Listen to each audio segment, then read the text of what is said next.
অনেক সময় কিন্তু এমন হয় বাসায় আলু ছাড়া কোনো সবজি থাকে না, তখন মজাদার এই আলুর তরকারিটা রান্না করে দিবেন আর সবাই খেয়ে জাস্ট একটা কথাই বলবে যে খুবই মজা। শুরুতে এই আলুর তরকারি রান্নার জন্য একটা মশলা রেডি করবো। এর জন্য একটা ব্লেন্ডারের জায়গায় আমি এখানে কাঁচামরিচ নিলাম, অল্প আদা নিলাম, লাল মরিচের গুঁড়া, ধনিয়ার গুঁড়া, হলুদের গুঁড়া আর জিরার গুঁড়া দিয়ে এটাকে আমি পেস্ট বানিয়ে নিব।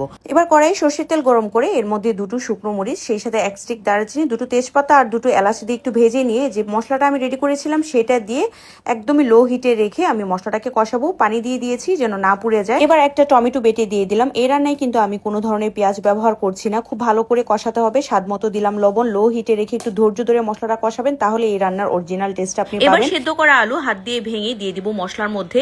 4 থেকে 5 মিনিট সময় নিয়ে কষিয়েছি মশলার সাথে আলু।